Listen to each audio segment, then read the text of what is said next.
What's up, tubers and DIY builders? I thought today we would go over the grow chambers because I get a lot of questions about them, what materials I used, how I built them, the cost, and all that. So we'll go right ahead and start breaking it down. This is a 3x3 grow chamber you guys can see here. I do believe it's only like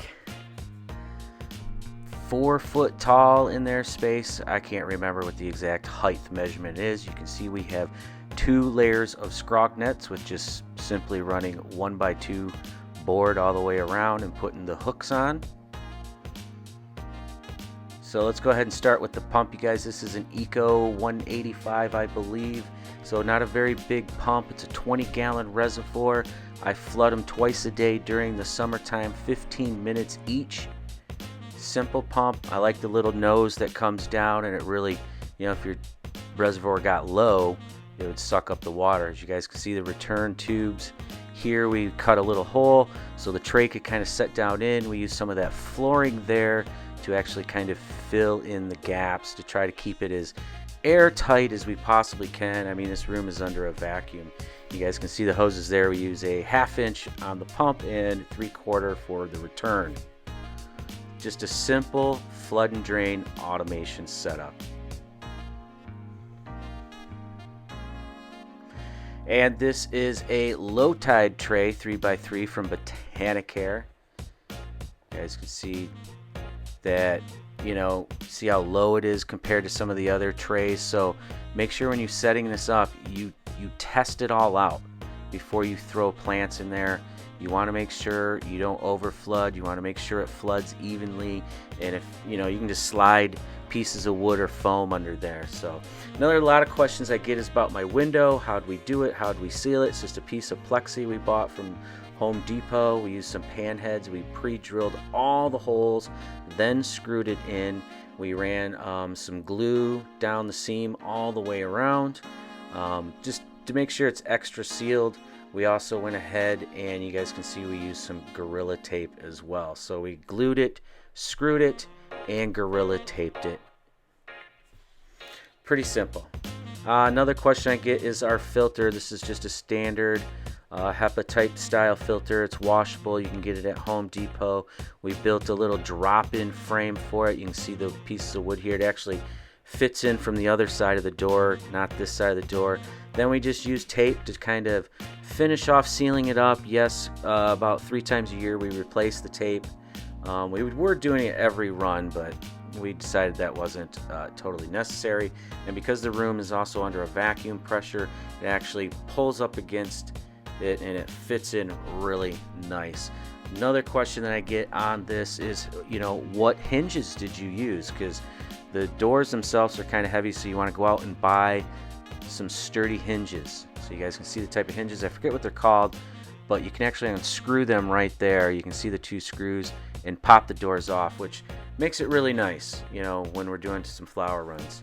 How do you, keep the doors closed? Well, we use some of these hooks, latches, and we've replaced these about twice a year. They do wear out. They're really cheap to buy. Right here is the fan. This is a simple 10-inch fan. I got it off of Amazon.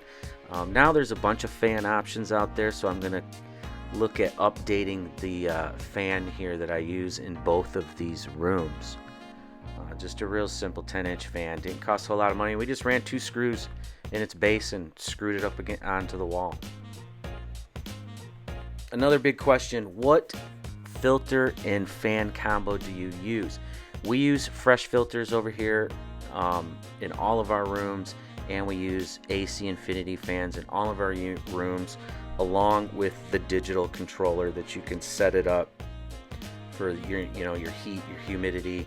I think it's worth the extra money to get that controller from them. You can get the regular dial one from them, but I really think the digital controller is where it's at. It's not that much more money to get it. So to me, it's super worth it. You can see all the electric there.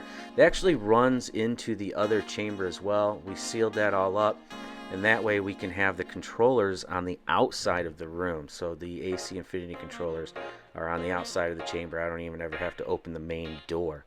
Right here, light of choice is the HLG 550 version 2.